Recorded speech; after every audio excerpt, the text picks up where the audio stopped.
Just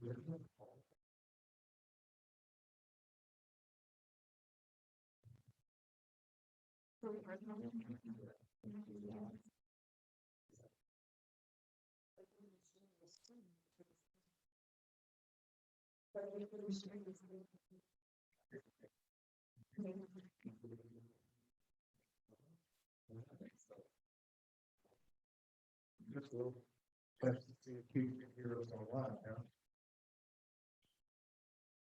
Testing. So we just want to verify that we can be heard. We see that you all can see us, we just want to make sure that you can hear us online. So if you can give us a thumbs up or put something in chat there to let us know that you see us, that would help us. Or you can hear us now.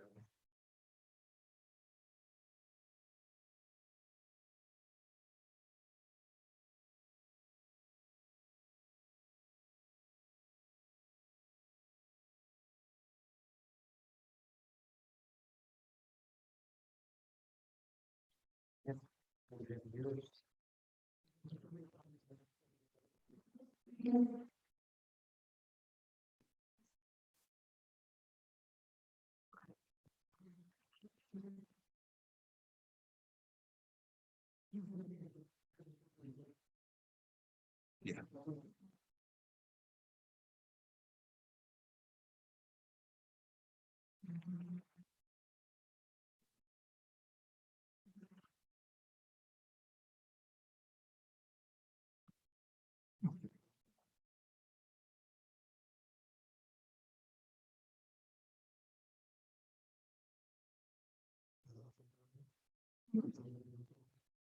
Yeah, I was just trying to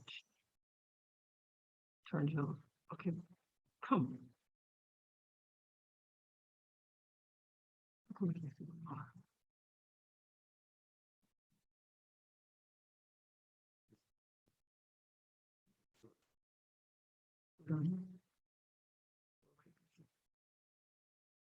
Okay.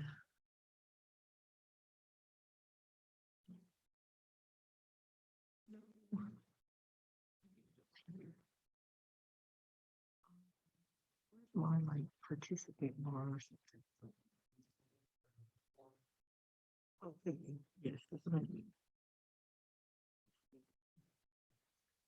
To enable it quick.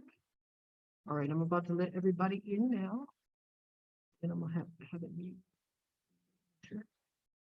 Yes. Okay, so I'm about to admit everybody and then we can push record, right? Or are you already recording? Oh, okay.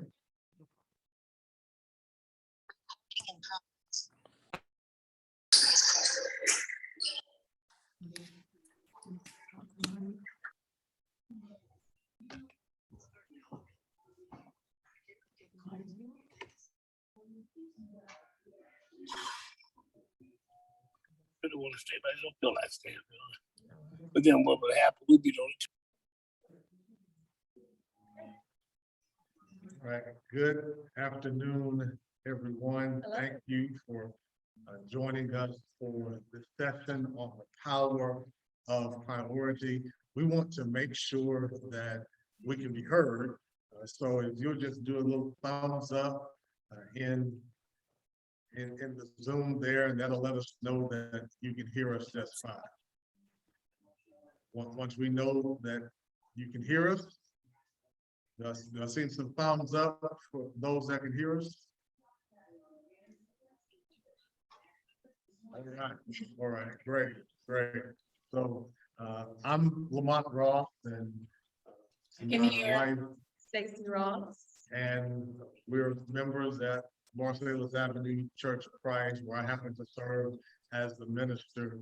And we're going to be presenting this session on the power of priority. When we got married, we got married almost 16 years ago. January will make 16 years when we were married, and we were married at the Marcellus Avenue Church of Christ. And at that time, the building had a different look to it. That's what it looks like now, but it had a different look. We stood before God and For a few moments tonight, and we did the traditional thing, right? like to lift up as a topic from which to teach. Put in the past. In the past. Put in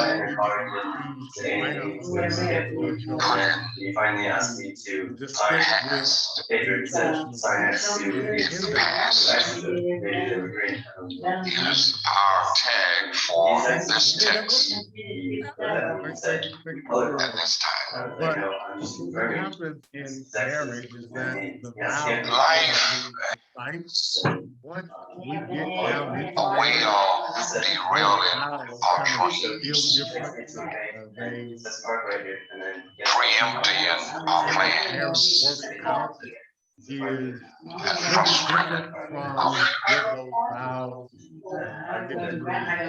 Life does have a way of cornering us and if we were like into a state this of might be confusion.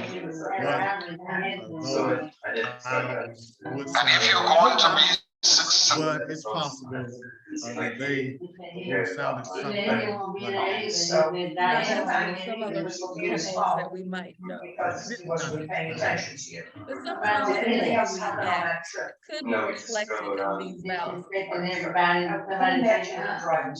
to my they have sent before God and these witnesses to give you my heart. Well, at least okay, half of my heart. And that was on April I vow 17th. to listen to you Now, when whenever there are no did games your on son TV. have his first conversation with you about his driving experience? Thanks. Asked him about the experience. Hey, look, man, look, I ain't stupid. Did not give us all the details. To have and to hold He didn't know the in sheriff riches and details, in health but later he from this day additional forward, information as as he long as shared. it's convenient When you and say easy for later, me. a day later, that As same a wife, day. I No, promise it to was, obey you not really. and submit myself to Hey, you let the man preach. when I agree It is to that it. fine. Why did you He decide said, not make to? you I work vow out, make you to from just brother. You're listen not to from share my the information. No. I vow not to ask you about your day or engage in a meaningful conversation, but expect you to give it up tonight, because after all, I got me. You hear me now? I promise to spend time with Well, you, then, my husband, as long as half my week, friends man. aren't going to I the go, I ain't concert or driving having a girls' night. 150 miles. I said, but I was working then, I ain't working no more. You count on me Hey, to be at work I was working then, I ain't working no more. or with you at the house. You don't hear what hear what I'm saying? I vow to support and encourage you in all of your endeavors. As long as my mama, daddy, sisters, and brothers agree with what you're doing. I promise that when we have kids, I will still expect you to work, cook, clean, and take care of the kids without me offering to help. Then be upset when you're too tired to make love. I promise to always give my body to you as long as I'm not too tired from the kids' basketball practice, youth group activities, homework, housekeeping, my job, and I don't have a headache. I vow to compare your cooking to my mom's, and I vow to complain and criticize 10 times more than I compliment you. I vow to expect you to provide and fix everything around the house and on my car, just like my daddy did. And I vow to never leave you, but I guarantee you that there are going to be times when you wish I would. If we ever have a problem, instead of verbalizing my feelings to you and to only you, I promise with my whole heart to be passive aggressive, give you the solid treatment, and to withhold myself from you. After all, you should know how I feel. Lastly, I vow to never admit when I'm wrong, because obviously I'm perfect. As God is my witness, I give you my vow. So help me God. So help me God. Now we are happily married. We hope. We hope. We stay married.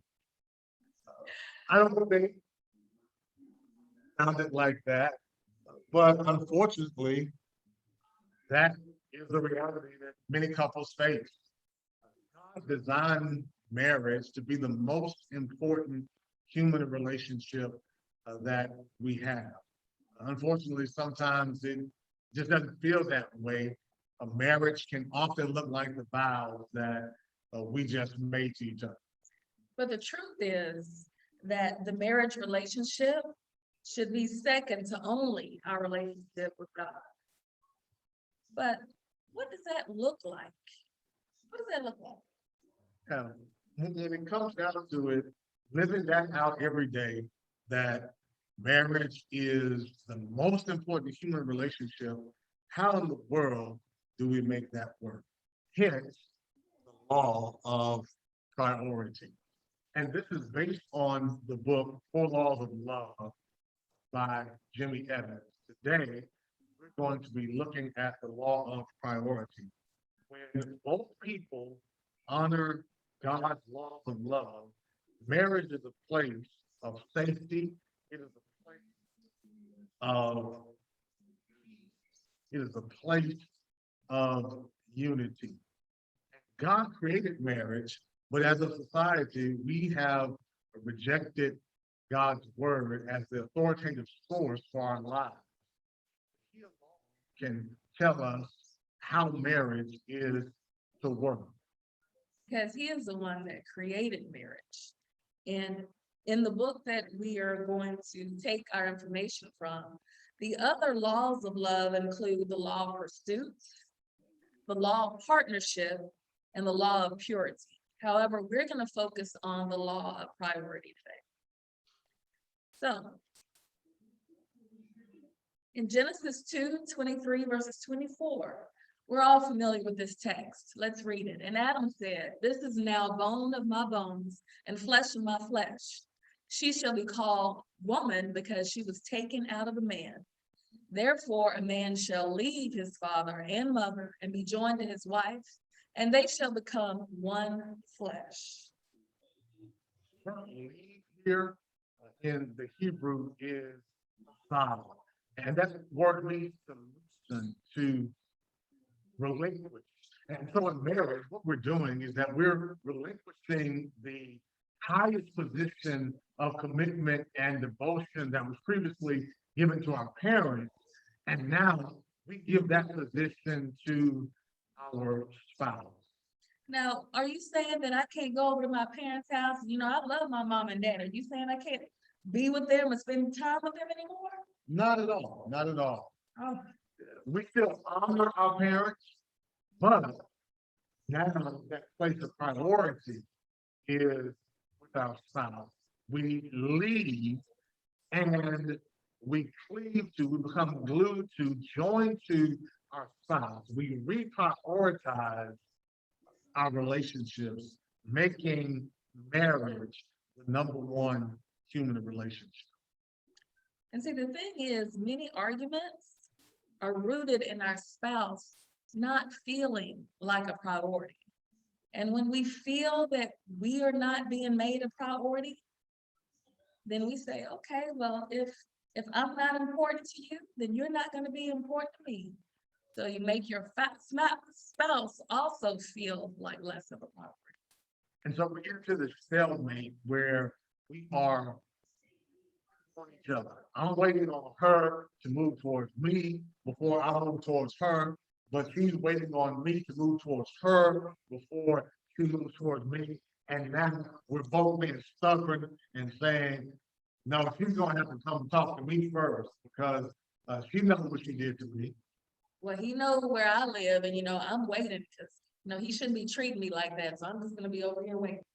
So we're sitting around the house working to not speak to each other.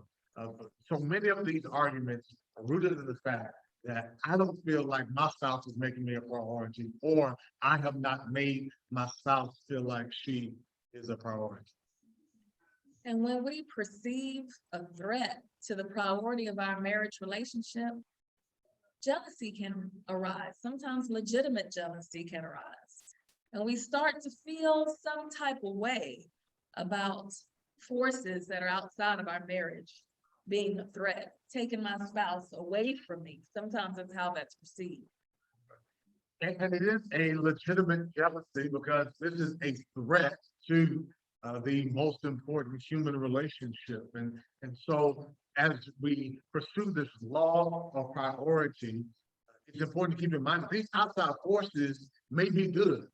It's not always that there's another man or another woman that comes in to disrupt your happy home. Sometimes it's just good things out of priority, leaving us with no energy or time to really invest in our marriage. So let's take a look at things in the priority that they should be. We're going to list the most important priorities in our life in order of importance. And what should that be? The first priority in all of our lives should be God. God is always number one, no matter what. Number two should be our spouse. Behind God, our spouse's needs and priorities come next. Then we should have children, if any, children that are in the house, or sometimes some of us may be raising grandchildren or a niece or nephew, any other children that are in the house, then take priority behind the spouse. Comes church. Don't get 1 and 4 confused. So the amount of church activity is not directly proportional to our personal relationship with God. The relationship with God is first, but we cannot sacrifice our family on the altar of the church. And after that comes your extended family, friends, and then work, and then other hobbies and interests. So we have to protect our priorities. Now, when it comes to work, some people would maybe move work up some, but I think it's important for us to remember that although we have been called to work, we don't live so that we can work. We work so that we can live. So keeping these priorities in their proper order will just help make our lives all the better. Less stress, less drama in our lives. And it's very important to have the conversation and to openly communicate what your priorities are as a couple, because if you establish that framework, then when other decisions arise, then we can go back and say, okay, what's more important? Extended family or our children? Then you can refer back to the hierarchy that you all have established. And so communication is the cornerstone of a prioritized marriage. So I'm going to spend some time talking about this issue of communication and prioritizing communication. And any marriage workshop that you are in, communication comes up at some point, because as much as we talk about it, we still have to work at it. We still have to be intentional. And as well as we think we communicate, when someone else judges our communication, it's like, nah, you weren't as clear. That's what you said. That's not what you said. Or, well, you know what I meant. So in order to follow the law of priority, we must communicate in a way that speaks to our spouse. You have to communicate in a way that really resonates with the person that you're seeking to connect with. And in this case, it is the spouse. And so next we're going to talk about communication and what are the building blocks or the pillars of communication. There are 5 pillars that we want to talk about. The first one is the right tone. The right tone I believe we all know what we mean by tone, but as far as how we say our words, we must make sure that our tone reflects respect, care, and value. Because we all know with the same tone that we respect, care, and value, on the wrong day, that tone can be used to reflect sarcasm and can sound like an attack. If someone attacks me, then sometimes we want to have a tendency to clap back or to snap back at someone. And so tone, having the right tone, is something that's very important for one of the pillars of communication. And this is important for both men and women, because as a man, it's important for me to make sure that my tone communicates security to my wife, because that is one of the biggest of a woman, not a want, but one of the biggest needs, sense of security. So my tone should reflect that. My communication should reflect that. A level of sensitivity instead of selfishness, a level of attachment versus detachment. So it's important for me to make sure that my tone communicates security, communicates sensitivity, and attachment to my wife. And on the other hand, for wives, one of a man's deepest needs, one of his deepest marital needs, is honor and respect.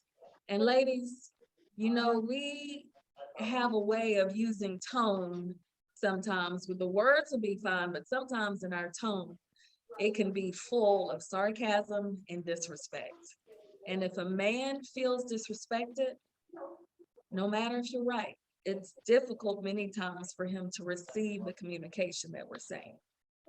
So even things like, oh, you said you're gonna fix the kitchen sink this weekend? Mm-hmm. You said that before. So we just have to watch our tone. This is a tone. In order to really have a solid communication, we have to have enough time to communicate. We have to dedicate time. That's what makes a person feel a priority. When I'm investing time into the relationship. It took time to get married, took time to date, took time to communicate, and we prioritized our spouse before we got married. We told our friends, no, I can't kick it with you this weekend. My man coming in town. So enough time to prioritize marriage. And that looks like time to communicate in 3 areas. The first area is proactive communication. Proactive communication. This talks about planning and talking things out before they happen. Being proactive. Spending some time to think about where do we want the relationship to go. Do we really our marriage progressing? Being proactive communication. Also, number 2 is personal communication. And this is just the basic everyday talk without distractions. Just set aside a little bit of time each day, whether it's 10 minutes or an hour if you can, but you can get a lot accomplished in 10 minutes. And this just includes debriefing each other about how your day was. It makes you, helps me to keep my husband current of what's going on in my life or at work or with the kids or whatever's going on. And it fosters friendship, it fosters a partnership, and it fosters intimacy. So part of the pillars is personal communication. Then there's intimate communication. This loving communication that is affectionate, that pleases my spouse, and sometimes it's sexual communication. But intimate communication, that which closer to one another. And this is a level of communication that you don't have with anyone else. So communication, the time that it takes to communicate must be protected, must be prioritized in our lives. Enough time to communicate on not just a surface level, but also at a more in-depth level where we're going beyond just sharing facts to sharing our hearts with one another. And I just want to add on while we're talking about enough time, and this is something that I had to learn, is really picking the right time. You know, I've learned that when the Cowboys are on the winning drive in the fourth quarter and there's 2 minutes left in the game and they're down by a field goal, that's not the time for me to come sit on the couch between my husband and the TV and say, can we talk about where we're going on vacation next year? That's just not the right time. And it's very important. I think he's interested. He wants to talk about that, but just not at that time. And so the right time is also as important as enough time. And sometimes the right time first before we have this conversation. Or she needs to take a nap first before we have a conversation, because it's difficult to have productive conversations when you're hungry, when you're angry, when you're tired. And so making sure that it is the right time. The next pillar is trust.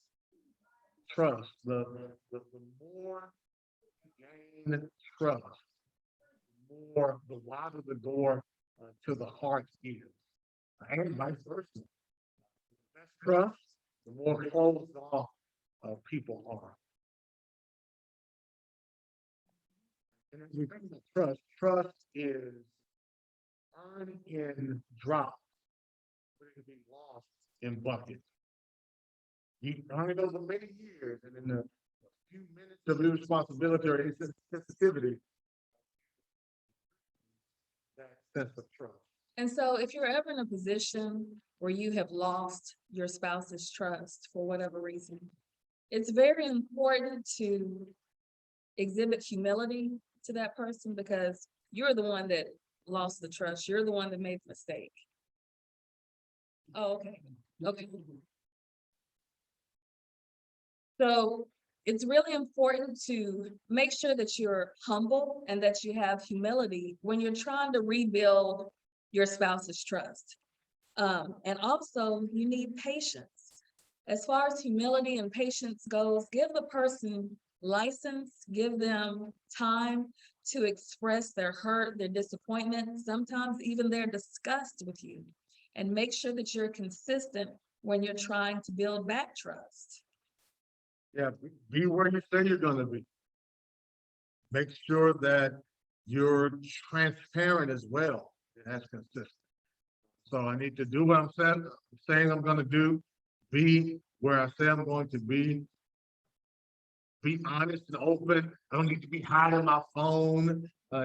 If I've lost trust and I'm trying to regain that, I really have given up the right to privacy. In essence, I need to be willing to be transparent with my spouse, not just apologize and say I'm sorry, but ask, what can I do to try to make it right? What can I do to regain your trust? How can I earn your trust back?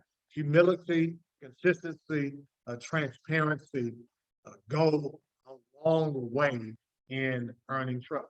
Also, patience goes a long way in earning trust. You know, for the person who has committed the offense or violated the trust, you know, they're over it in a few minutes or a day. You know, they're ready to move on. But sometimes the person who has been hurt is really dealing with something, really dealing with trying to forgive. And perhaps they have forgiven. And so many times, it helps us to know the difference between forgiveness and healing. And I think you had a good analogy about that. Yeah, so just because I have forgiven doesn't mean that I am healed from the offense. And I think we're gonna sit down just to Okay. maybe make it easier for you guys to hear us. So just because I am forgiven, that doesn't mean that the person is healed that has forgiven me. It's like having a piece of glass stuck in your hand. And if I have a piece of glass stuck in my hand and I just leave it there, what's going to happen is that it will get infected, it'll fester, it'll look ugly, might smell bad. And eventually, if I just leave this piece of glass stuck in my hand, they may have to cut off my hand in order to save my life. Now, what happens once I remove the glass? Once I remove the glass, healing can begin. Take place. But just because the healing process has started, doesn't mean now I'm ready to start giving standing ovations and giving people high fives, because it's still sore, it's still tender. So forgiveness is removing the glass from my hand. Now healing can begin, but there's still some work that needs to be done. So just because I have forgiven you doesn't mean it no longer hurts. That doesn't mean that I'm totally good. So it requires some patience if I violated trust to help the person have the time that they need to heal. So when the other person says, if you bring up the offense again later on, the other person may say things like, "You're not over that yet? Are we still on that? Well, how long ago did that happen?" That's when you are pouring salt in the wound, or you're just taking your finger and just kneading it, pointing back into that sore spot, because they're trying to, they've forgiven, they're working on it, they're trying, but it's still a sore spot there. So when we say those insensitive, impatient comments, then that's what we're doing. So patience is also a necessity when it comes to rebuilding trust. In addition to trust being a pillar of communication, there's also truth. Truth is a pillar, a foundation of communication. And this truth must be paired with love. We are to speak the truth In in love. love. Right. And in marriage, much of the truth that we speak really isn't biblical truth. There's not a whole lot of let me share with you truth from the Bible, and you need to do this. No, much of the truth in marriage is sharing our own personal truth, sharing our feelings, sharing our preferences, sharing what is true for us. So we're speaking our truth.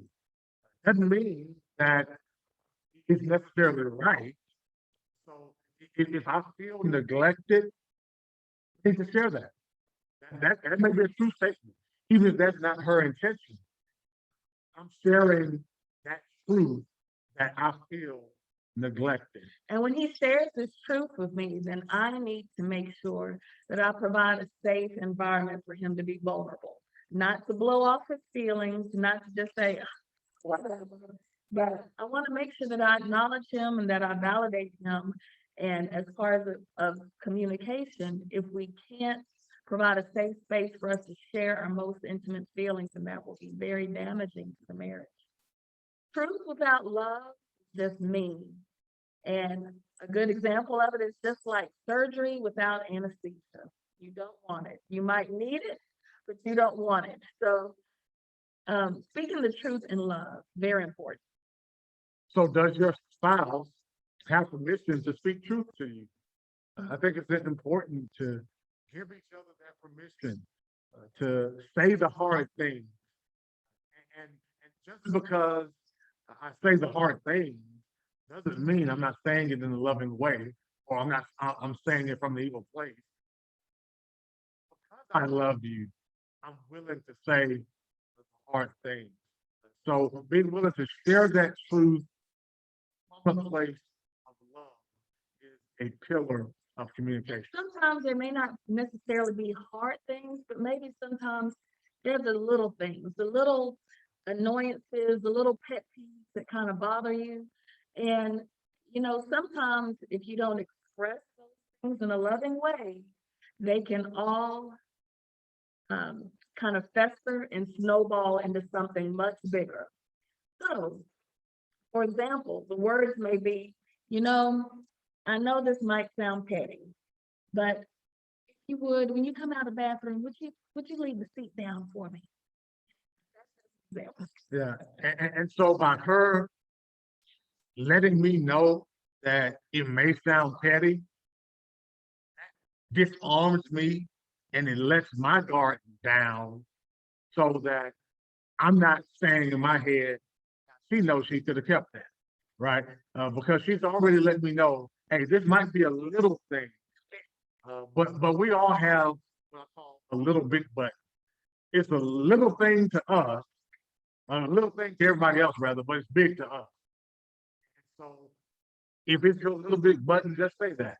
Like, hey, it may not mean much to you, may not bother you, but it just bothers me. I know it seems silly, but it bothers me when this happens. So being able to share that, and a person feel comfortable enough and safe enough in the marriage to share that truth. The pillar is teamwork. Teamwork. We embrace each other's differences. We appreciate what the other person brings to the table. We utilize their gifts, their talents, and abilities for the good of the relationship so that we can promote a sense of unity and realizing we're not in competition with each other. And I'm so glad. And one example of this, something that I appreciate in him for teamwork, is just this seminar alone. Just Lamont is very good at technology, Zoom, and everything else, and PowerPoint. I could have done it, but it would have taken me a few days where it just took him a few minutes. So I appreciate that about him. I'm not jealous. It just helps us as a team. So that's an example of teamwork. Yeah. And when we can have this sense of teamwork, it's a win-win.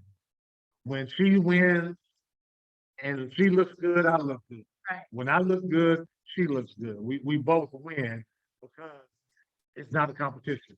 We're partners in the relationship.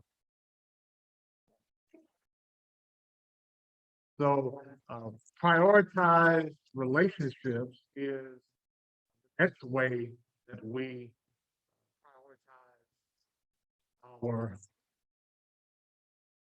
prioritize our marriage. We have to have prioritized relationships. And the thing is, the greatest threat to most marriages isn't from bad things, but from good things out of priority.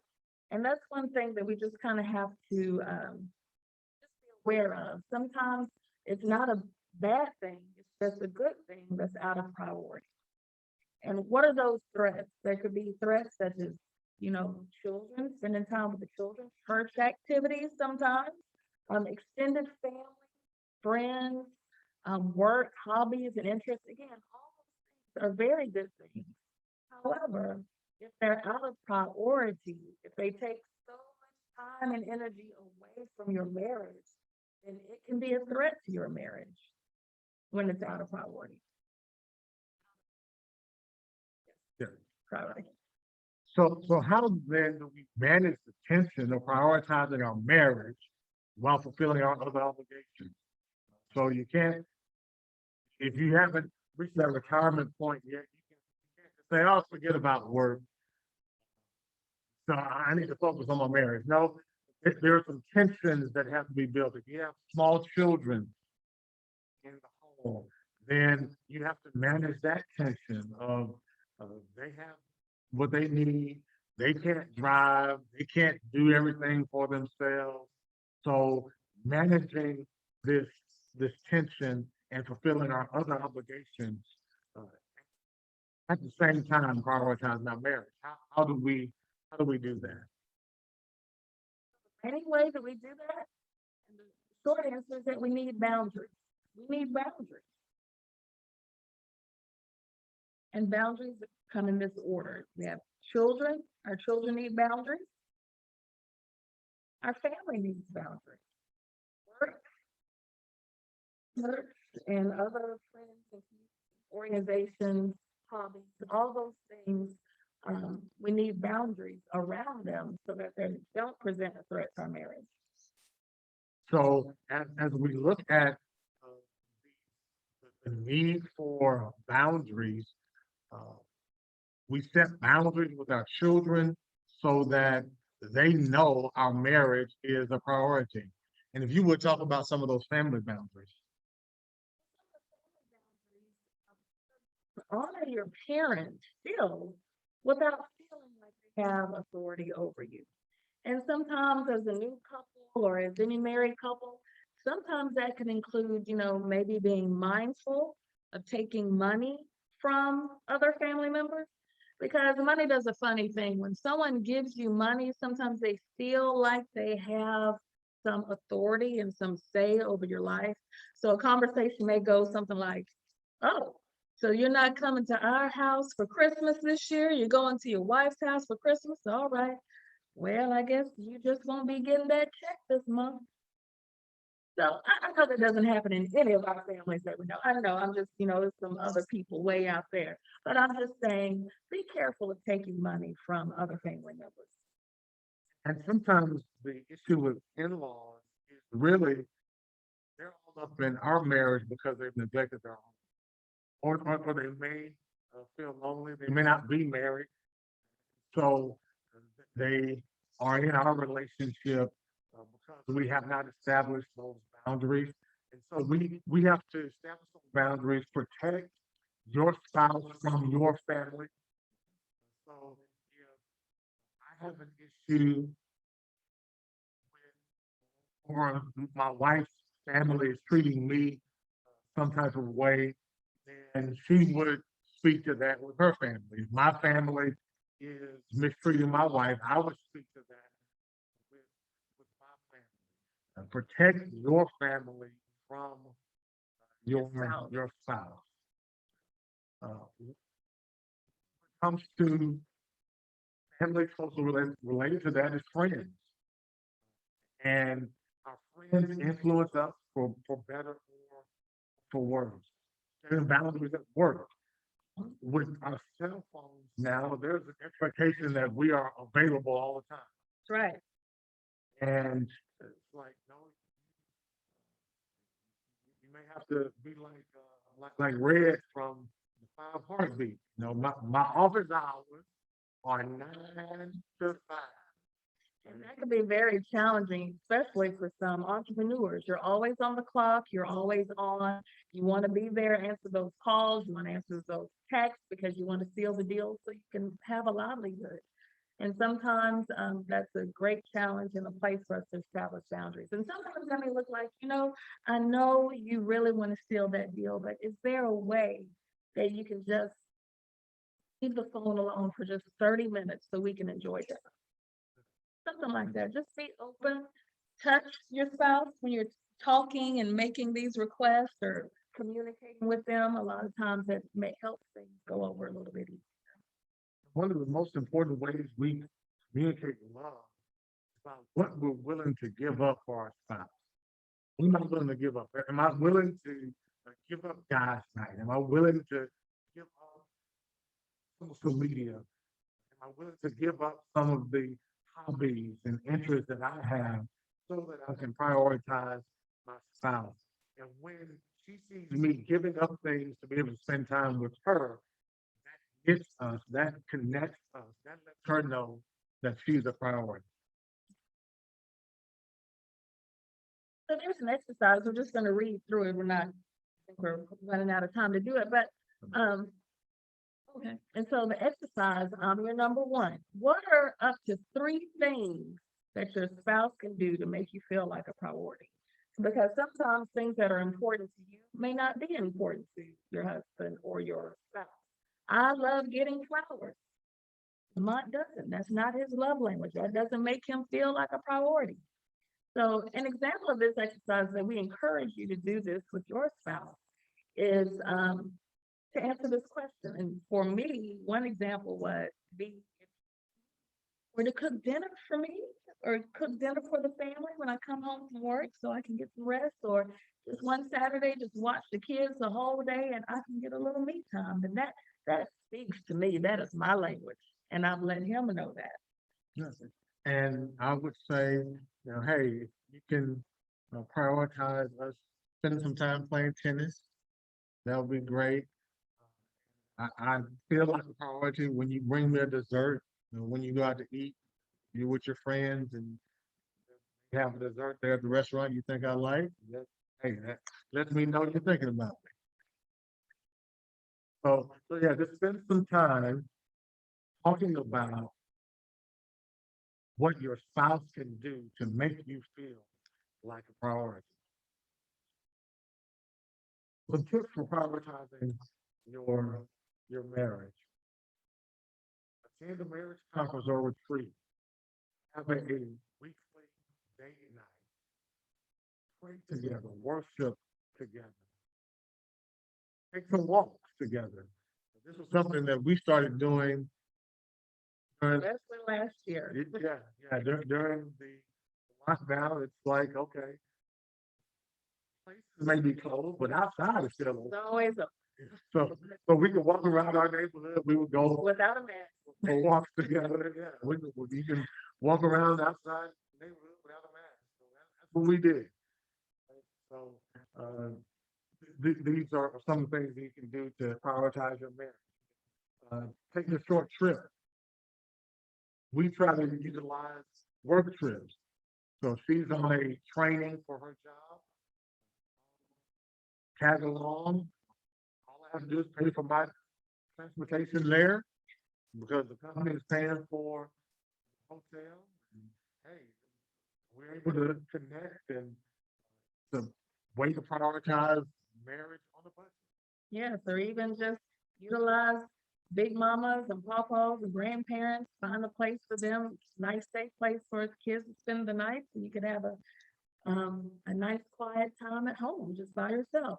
Talking daily, face to face, without distractions. It sounds small, but it's really a big deal. No distractions from other people at the phone, Netflix, the TV, and just talking face to face without distractions. And it doesn't even take that much time. Not going to bed angry is one thing. One way to prioritize the marriage. Read a marriage book together, because that way you all can like a mini little book club for two. And then you all may find some ideas that you want to start implementing together. Watch a show or movie together. I thought about this because Lamont might be in one room watching a show and I'm in another room watching The Crown or whatever it may be. And so it's like, let's decide a show that we can watch together and just kind of bond. Find a shared hobby and do it regularly. Also, planning times for having sex. Sometimes it might sound kind of unrealistic, or it's like, do I have to do all that? But sometimes just try for a month to see if it really helps. Planning times for intimacy. Leads us to prioritize romance. Prioritize romance. Romance is a daily need for both men and women. And many people don't believe it's possible to keep love growing. They begin this inevitable slide after the honeymoon into joining the club of the married and the miserable. But a daily prioritized romance keeps passion alive, keeps the relationship dynamic, keeps you from taking each other for granted. So we're going to begin talking about romance and ways that you can prioritize romance in your relationship. So there are 4 elements of romance. The first one is meeting an unspoken need or desire in your spouse. Speaking love in your spouse's language that speaks to them. Communicating unique values to your spouse. And also empathy. So let's talk a little bit more about these. When it comes to meeting the unspoken, romantic love is preemptive and not reactive. It's preemptive and not reactive. So it's not romance if I mess up and I bring her some flowers. That's not romance. That's me trying to make up for my mess up. But it's preemptive. It's just because it's before something happens. But if there is not a crisis, I do the romantic act because I am meeting the need of my spouse. It helps me not get comfortable and lazy and take my spouse for granted. When we stop studying our spouse, then we can pretty much rest assured somebody else is. And they would have no problem being preemptive in their romance of our spouse. So we have to study our spouse so that we can act preemptively. The lack of attention and energy and focus in our relationship a lot of times can, it may make you feel unwanted, unattractive. And this is when you increase the chances of an affair many times. Not that you want it to happen, but it just makes conditions more favorable. So it's really important for us not to get comfortable and not to stop studying each other, not to stop putting forth this effort so that we can really make sure we focus on our spouse's needs. Because if we don't be surprised if someone else will. Romantic love puts a high value on us. And also, be willing to take the first step to restore romantic love. We don't have to say, well, he knows where I am, he knows he's a man, he needs to make the first move. But when you're in a marriage, it's okay to take the first step to restore romantic love. Men like romance too. Men want something on Valentine's Day, or like to be noticed, like to know that they are thought about as well. Both men and women can take this first step in restoring the romantic love. And usually men and women don't want the same thing for Valentine's Day. So you all have that conversation with your spouse. Yeah. So you speak your spouse's language. What are the major needs of women? This is taken from the book His Needs, Her Needs. Security. And we talked about this sense of security, but women need to feel a sense of security in the marriage relationship. Open and honest communication is a need. And this involves sharing our feelings and our thoughts with our spouse and being willing to listen to her, knowing that she's going to have more words than I do.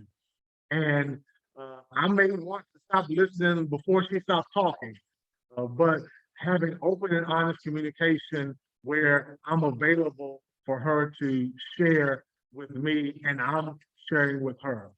Soft, non-sexual touch doesn't have to lead anywhere. Just to know that she's thought about.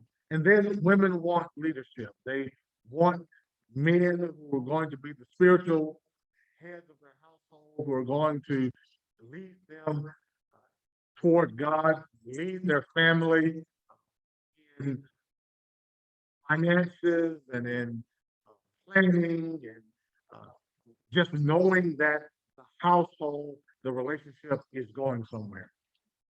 And the major needs of men in marriage, again, according to the book, His Needs, Her Needs, include honor and respect. That is a huge need for a man. It's never, ever okay to embarrass your spouse, especially in private or in public, especially not in public. That is one of the major, it can be a major hindrance in the marriage. Sex, intimacy. Sex is one of the major needs of a man. Friendship with his wife. It's what I call a ride or die. He needs a companion, one that he can take to go play tennis or to the company Christmas party or wherever. And domestic support. And those are needs. For romance to be successful, it should be a win-win proposition where both spouses meet the needs of each other that they may not have themselves. So it really speaks to my spouse when I meet a need that she has that I don't necessarily have. And it speaks to me when she meets a need that I have, she does not necessarily have. It's a win-win proposition. Be willing to accept your spouse's needs as legitimate without judging or rejecting your spouse. That means that if I say I need something, I don't want her saying You don't need that. That's not necessary. she doesn't want me saying, really? So that's what we're doing now, huh? Okay. So don't judge it, don't reject it, because when you do that, then your spouse will not want to share much of anything else with you. And romance occurs when we understand and accept our spouse's needs and then pursue them in their languages. And so, along the lines of speaking the language, men, communicate your needs in your words. Sounds simple, but it's very profound. And by the same token, women, speak the language. Use your words. Don't try to hint around. You know what? I would love it if you buy me flowers for my birthday tomorrow. Something simple, just speak. A lot of times men want to give you what they want, what you want, but they may not be sure. Just take the guesswork out. Yeah. So speak, don't assume he ought to know what you feel and think.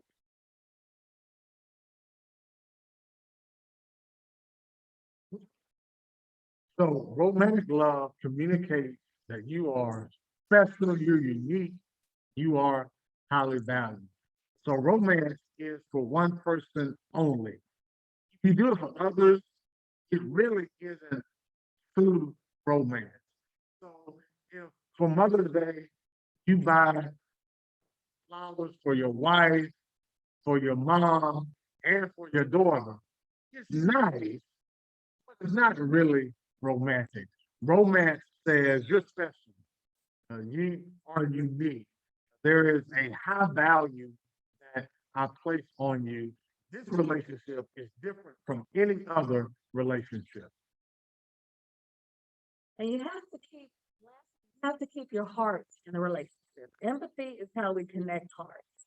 What you should do is think, you know what is it like to be my spouse? Would I want to be married to me right now with the way that I'm acting? So empathy is how we connect our hearts, and make sure that you keep your heart in the relationship. Empathy helps me to experience the I-ness of another, putting myself in her shoes, not closing off my heart to my spouse. So, what can you say or do on a consistent basis that lets your spouse know that you value him or her? What can you say? What can you do consistently? Think about that. Uh, Write it down if you have to, and start doing it to let your spouse know that you value him or her. And also share at least one quality that you value in your spouse. Because sometimes you may be admiring your spouse or you think they know, but sometimes it's good to hear the words because they may or may not know. So using your words, sharing with your spouse the one quality, at least one quality that you value in your spouse. And this can spark romance. So we leave you with Ephesians chapter 5, verse number 33. Let each one of you in particular so love his own wife as himself. And let the wife see that she respects her husband. So when we love one another, when we show that respect, we are able to focus and prioritize our marriage. We bring glory and honor to God. We keep Satan at bay in our relationship, and we let our spouse know that they are truly special and important, not just someone who is important, but they are the most important person in our lives, second only to God. So we thank you for tuning in and sharing with us as we talked about this law of priority. We encourage you to check out the book, The Four Laws of Love, and there you can explore the other laws of the well as well, the law of pursuit, partnership, and purity. And we're just grateful to Southwestern for the invitation to come and be a part of this 84th Southwestern Christian College lectureship. And we pray that we have shared something with you all that will help strengthen your marriage, that will encourage you. And no matter where your marriage is, if it's good, it's our prayer that it'll be better. If it's a little rocky right now, we know that God is able to take that which is rocky and smooth it out to where you look back on your marriage and you say it's nothing but the Lord that has allowed us to come this far. Yeah.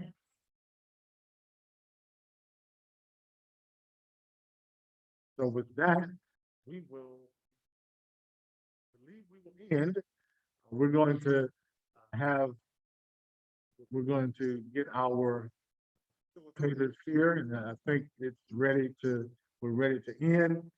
And this is us. This is our family. Thank you for your time.